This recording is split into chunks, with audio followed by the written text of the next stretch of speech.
Welcome to chemistry classes by doctor Neelam Shakya. आज के इस वीडियो में हम केमिस्ट्री में यूज होने वाले 3 मुख्य शब्दों की बात करेंगे। ये 3 मुख्य शब्द हैं मोल, एटॉमिक मास या परमाणु द्रव्यमान, मोलर मास या मोलर द्रव्यमान। तो सबसे पहले हम बात करते हैं मोल की। मोल जो है वो एक फिजिकल क्वांटिटी है और इसकी यूनिट होती है MOL, जिसमें E नहीं होता है। तो जो मोल है वो किसी भी सब्सटेंस की निश्चित मात्रा में पार्टिकल्स की संख्या को प्रदर्शित करती है। जैसे 1 मोल में हमेशा पार्टिकल्स की संख्या होगी 6.022 इंटू 10 टू दी पावर 23। यानी हम लिख सकते हैं 1 mole equal 6.022 into 10 to the power 23 particles, यानी कि कण। अब ये पार्टिकल्स कौन कौन से हो सकते हैं? ये हो सकते हैं atom, ion, molecule, electron, proton, neutron. कोई भी पार्टिकल्स हो सकते हैं। अब जैसे हम यहां एग्जांपल लेते हैं 1 मोल एटम लिखा हुआ है। तो 1 मोल एटम का मतलब क्या हुआ? 1 मोल एटम का मतलब है कि 6.022 into 10 to the power 23 atoms. यानी कि 1 मोल एटम में कितने एटम्स हैं संख्या में? 6.022 इंटू 10 टू दी पावर 23। इसी तरह से अगर लिखा हुआ है 1 मोल आयन, तो इसका मतलब है 6.022 into 10 to the power 23 ions. यानी कि 1 मोल आयन में टोटल आयन्स होंगे, टोटल नंबर ऑफ आयन्स होंगे 6.022 इंटू 10 टू दी पावर 23। तो बस आपको यही याद रखना है कि 1 मोल में कणों की संख्या होती है 6.022 इंटू 10 टू दी पावर 23। तो अब आपको मोल समझ में आ गया होगा। अब हम बात करते हैं आगे एटॉमिक मास या परमाणु द्रव्यमान। तो परमाणु द्रव्यमान वास्तव में क्या है? एटॉमिक मास वास्तव में किसी एक एटम का मास है, यानी द्रव्यमान है एक एटम का। और ये हम कैसे निकालेंगे? तो जो एक एटम है वो मुख्यतः 3 फंडामेंटल पार्टिकल्स से मिलकर बना है। और ये जो 3 फंडामेंटल पार्टिकल्स हैं ये हैं इलेक्ट्रॉन, प्रोटॉन और न्यूट्रॉन। यानी कि एक परमाणु 3 मूल कणों से मिलकर बना है। मुख्य है ये 3। कौन कौन से? इलेक्ट्रॉन, प्रोटॉन और न्यूट्रॉन। तो यदि हम इन तीनों फंडामेंटल पार्टिकल्स के मास को जोड़ दें, उनको ऐड कर दें, तो जो एडिशन आएगा, जो उसका योग आएगा, वही उस एटम का एटॉमिक मास या परमाणु द्रव्यमान कहलाएगा। यानी कि एक एटम के अंदर जितने भी इलेक्ट्रॉन, प्रोटॉन और न्यूट्रॉन हैं, उन सभी के द्रव्यमानों को हम अगर जोड़ दें तो जो कुल योग आएगा द्रव्यमान का, वही होगा परमाणु द्रव्यमान। आप देखिए इलेक्ट्रॉन का मास होता है 9.1 into 10 to the power -28 gram. Proton का मास होता है 1.67 into 10 to the power -24 gram. और न्यूट्रॉन का भी लगभग इतना ही होता है 1.67 into 10 to the power minus 24 gram. अब अगर हम इनके मास की तुलना करें, कंपैरिजन करें, तो हम क्या देखते हैं कि इलेक्ट्रॉन का मास प्रोटॉन और न्यूट्रॉन के कंपैरिजन में बहुत कम है। तो हम क्या करते हैं कि इलेक्ट्रॉन के मास को निग्लेक्टेड मान लेते हैं, नगण्य मान लेते हैं, और फिर हम निकालते हैं एटम का मास। तो इसका मतलब वास्तव में जो हम एटॉमिक मास या परमाणु द्रव्यमान कैलकुलेट करते हैं वो कौन कौन से पार्टिकल से, प्रोटॉन और न्यूट्रॉन। यानी कि जो वास्तव में हम निकालेंगे, जिसे हम कहें मास ऑफ वन एटम, यानी एक परमाणु का द्रव्यमान और एटॉमिक मास, परमाणु द्रव्यमान, ये किस किस के इक्वल होगा? Mass of proton P plus mass of neutron N। यानी परमाणु द्रव्यमान, प्रोटॉन के द्रव्यमान, परमाणु में जितने भी प्रोटॉन हैं उसके द्रव्यमान और न्यूट्रॉन के द्रव्यमान के योग के बराबर होता है। और वास्तव में प्रोटॉन प्लस न्यूट्रॉन, किसी भी एटम के अंदर प्रोटॉन और जो न्यूट्रॉन है, इन दोनों को मिलाकर हम एक शब्द यूज करते हैं, वो है न्यूक्लियन।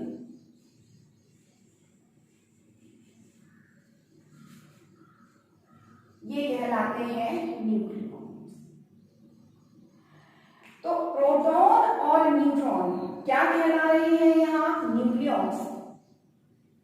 तो हम कह सकते हैं कि अगर किसी एटम के अंदर एक प्रोटॉन और एक न्यूट्रॉन है तो हम कहेंगे कि उसमें कुल मिलाकर 2 न्यूक्लियॉन है।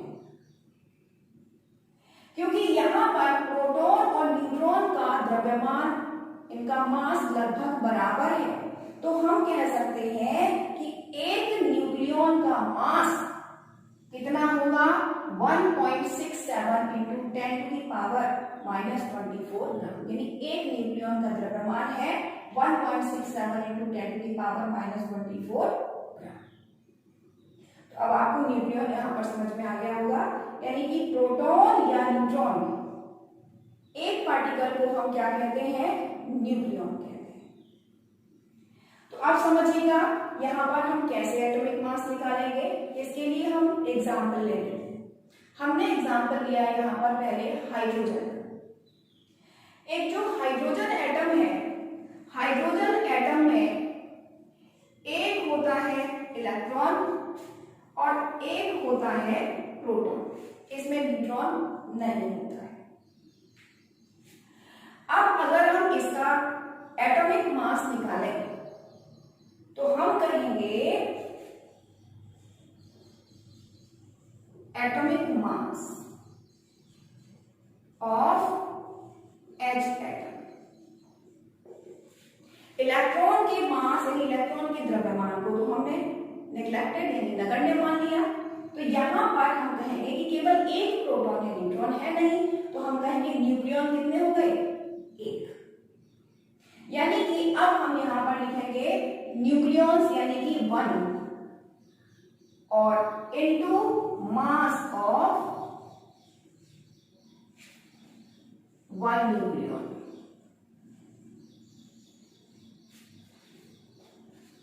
तो अब 1 इंटू एक न्यूक्लियॉन का मास कितना है? 1.67 into 10 to the power minus 24। ये तो हम निकालेंगे, मल्टीप्लाई 1 से करेंगे तो क्या होगा? 1.67 into 10 to the power minus 24 gram.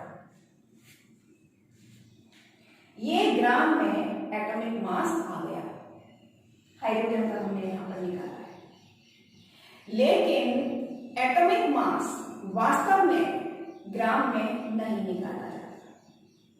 Atomic mass के लिए यूनिट दी गई है जिसमें हमेशा एटॉमिक मास निकाला जाता है, और वो यूनिट होती है AMU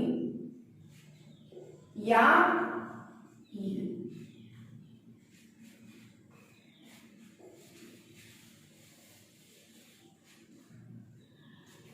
AMU इक्वल होता है एटॉमिक मास यूनिट, और U मीन्स है यूनिफाइड मास।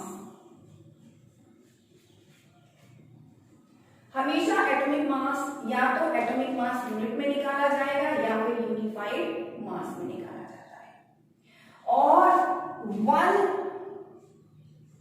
AMU या 1U इक्वल होता है 1.66 into 10 to the power -24 gram. ये होता है 1 AMU या 1U इक्वल होता है 1.66 into 10 to the power -24 gram. तो हमको क्या करना पड़ेगा, इस एटॉमिक मास को AMU या U में चेंज करना है। तो हम क्या करेंगे कि जो ग्राम में मास निकल के आया है उस मास को हमें 1.66 इंटू 10 टू दी पावर -24 ग्राम से डिवाइड करना पड़ेगा, यानी इसमें इस वैल्यू का भाग लगाना पड़ेगा। तो देखिए अब हम क्या करते हैं, ये जो वैल्यू है इसको इससे डिवाइड कर देते हैं।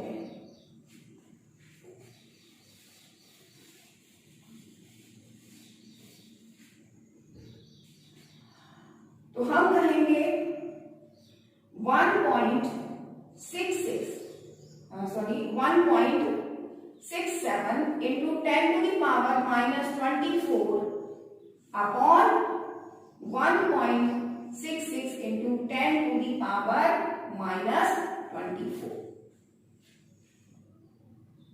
तो यहां जब हम डिवाइड कर देते हैं तो डिवाइड करने पर यहां आएगा 1.0078। ये जो वैल्यू है ये किसमें आई है, AMU में, या इसको हम लिख सकते हैं 1.0078U यूनिफाइड मास। लेकिन जनरली जो हम यूज करते हैं एटॉमिक मास वो राउंड फिगर में यूज करते हैं, तो लगभग इसको हम मान लेते हैं क्योंकि 1 पॉइंट आगे वेरी स्मॉल डिजिट्स है, 0 है, तो राउंड फिगर में हम कहेंगे और 1 AMU या 1U। तो हाइड्रोजन का एटॉमिक मास हो जाता है 1 AMU या 1U। आपको समझ में आ गया होगा एटॉमिक मास। अब हम इसी तरह एक और एग्जांपल लेते हैं।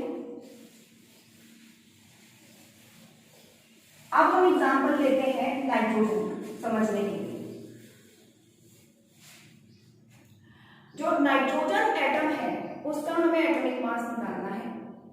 तो नाइट्रोजन एटम में 7 इलेक्ट्रॉन, 7 प्रोटॉन और 7 न्यूट्रॉन होते हैं।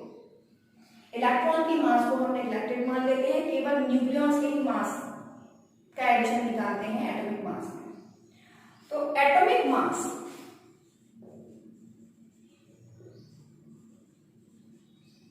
ऑफ एन एटम इक्वल क्या होगा, टोटल कितने यहां पर न्यूक्लियॉन्स हैं, 7 प्रोटॉन और 7 न्यूट्रॉन, यानी कि टोटल है न्यूक्लियॉन्स 14। तो हम यहां पर लिखेंगे 14 into mass of nucleon, 1 nucleon का द्रव्यमान इक्वल 14 इंटू एक न्यूक्लियन का मास कितना है 1.67 into 10 to the power minus 24 gram. तो जब हम ये मल्टीप्लाई कर देते हैं तो यहां पर जो मास निकल के आएगा 23.38 into 10 to the power minus 24 gram, ये मास निकल के आएगा। लेकिन जो ये मास निकल के आया है ये किस में निकला है ग्राम में, जबकि अभी हमने आपको बताया कि एटॉमिक मास यूनिट में हमेशा एटॉमिक मास को निकाला जाता है। तो हम क्या करें, इसको एटॉमिक मास यूनिट में चेंज करें। अब जब हम इसको एटॉमिक मास यूनिट में चेंज करेंगे तो हमें क्या करना पड़ेगा, यहां इसको डिवाइड करना पड़ेगा किससे 1.66 into 10 to the power minus 24 से। तो हम इसको डिवाइड करें यानी कि 23.38 into 10 to the power minus 24 upon 1.66 into 10 to the power minus 24। और जब हम यहां डिवाइड करते हैं तब निकल के आता है 14.08 AMU, ये निकल के आया। यानी कि atomic mass of nitrogen atom, nitrogen atom का जो एटॉमिक मास है AMU में वो है 14.08 AMU, या हम कह सकते हैं 14.08 U। और अगर हम इसको राउंड फिगर में ले लें तो हम लिख सकते हैं मास ऑफ नाइट्रोजन इक्वल 14 AMU या 14 U।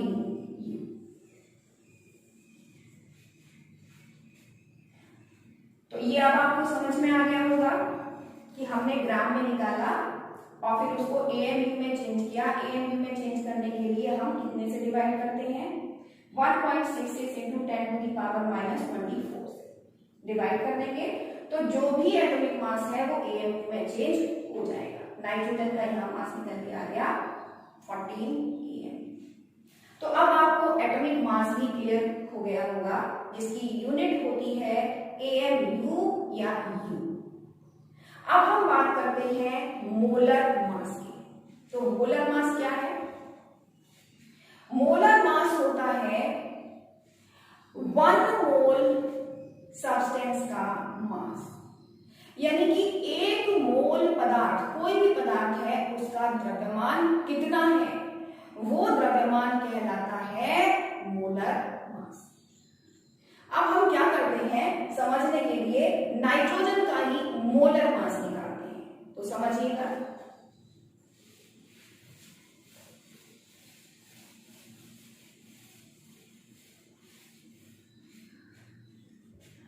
मोलर मास निकालने के लिए अभी हमने बताया आपको कि 1 मोल सब्सटेंस का मास हम निकालते हैं और हमको मालूम है कि 1 मोल इक्वल होता है 6.022 into 10 to the power 23 particles. तो हम ये कह सकते हैं कि अगर हम नाइट्रोजन का मोलर मास निकालें तो यहां पर 1 मोल नाइट्रोजन में टोटल कितने एटम्स होंगे 6.022 into 10 to the power 23 atoms होंगे। नाइट्रोजन के इतने एटम्स होंगे। तो हमको क्या करना है 1 मोल का मास, 1 मोल का द्रव्यमान, यानी कि हमको total 6.022 into 10 to the power 23 atoms का मास निकालना है। हम कैसे निकालेंगे, एटॉमिक मास यानी 1 एटम का मास वो हम निकाल चुके।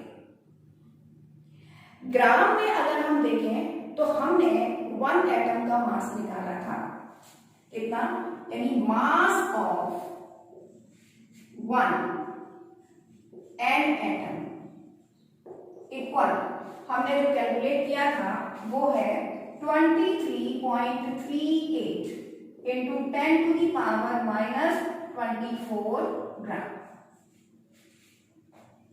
ये हमने लिखा।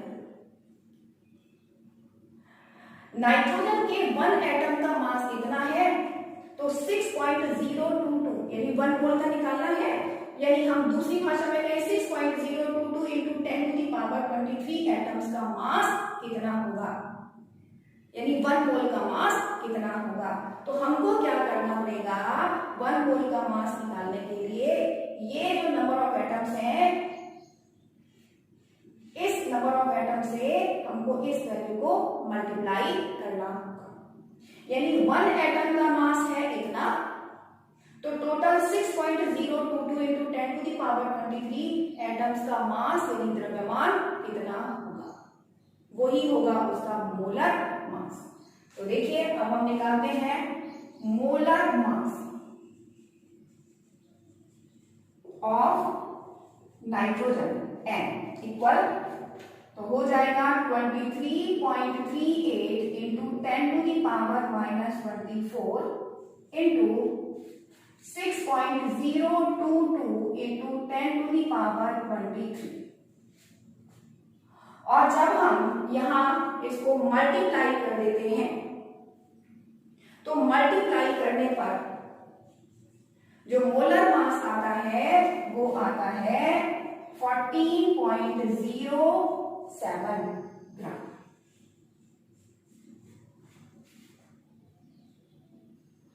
ग्राम में आया है, यानी कि 1 एटम का मास है इतना, तो 6.022 into 10 to the power 27 atoms का मास कितना होगा, तो हमने निकाला, इन दोनों को मल्टीप्लाई कर दिया, मल्टीप्लाई करने पर जो वैल्यू आई वही कहलाएगी मोलर मास ऑफ n।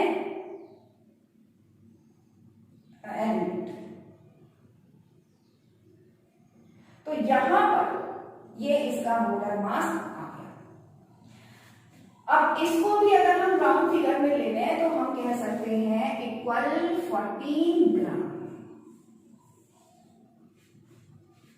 यानी कि नाइट्रोजन का जो मोलर मास है वो है 14 ग्राम। अब यहां पर एक बात पर विशेष ध्यान दीजिएगा, हमने क्या देखा, जब नाइट्रोजन का एटॉमिक मास निकाला था, एटॉमिक मास जब हमने नाइट्रोजन का निकाला था तो वो निकल के आया था राउंड फिगर में 14 AMU, और जब हमने इसका मोलर मास निकाला वो निकल के आता है 14 ग्राम। तो हमने यहां क्या देखा कि एटॉमिक मास AMU में निकल रहा है, मोलर मास हमेशा निकलता है ग्राम में, और अगर यहां ध्यान दिया जाए तो चाहे एटॉमिक मास हो या मोलर मास हो, दोनों में न्यूमेरिकल वैल्यू इक्वल है, इसमें भी 14, इसमें भी 14, डिफरेंस है आगे की यूनिट का, इसमें है AMU और इसमें है ग्राम। एक AMU यूनिट ग्राम से बहुत छोटी होती है, तो ये जो वैल्यू है ये बहुत ही स्मॉल वैल्यू है, बहुत छोटी वैल्यू है, जबकि ये वैल्यू बहुत बड़ी है। तो हम यहां पर कह सकते हैं कि अगर हम किसी एक एटम का एटॉमिक मास पता कर लें, एक एटम का मास यानी उसका एटॉमिक मास पता कर लेते हैं AMU में, तो हम उसका मोलर मास भी बता सकते हैं, क्योंकि उसकी न्यूमेरिकल वैल्यू वही होगी, बस उसकी यूनिट चेंज हो जाएगी आगे ग्राम। तो अगर किसी भी एलिमेंट का एटॉमिक मास निकलता है 16 AMU, तो हम कह देंगे कि उसका मोलर मास होगा 16 ग्राम। तो इस तरह से एटॉमिक मास पता होने पर हम मोलर मास बता सकते हैं या मोलर मास पता होने पर हम एटॉमिक मास बता सकते हैं, क्योंकि दोनों की न्यूमेरिकल वैल्यू सेम होती है, इक्वल होती है, बस उनमें यूनिट्स चेंज होती है। तो आपको आज जो मैंने बताया है मोल, एटॉमिक मास और मोलर मास, ये तीनों क्लियर हो गए होंगे, समझ में आ गए होंगे। और यदि आपको ये समझ में आ गए हैं तो मेरे इस वीडियो को आप लाइक कीजिएगा, शेयर कीजिएगा, और अभी तक अगर आपने मेरे इस YouTube चैनल को सब्सक्राइब नहीं किया है तो प्लीज इस चैनल को भी सब्सक्राइब कीजिए। और मेरे YouTube चैनल का नाम है chemistry classes by doctor Neelam Shakya. आप YouTube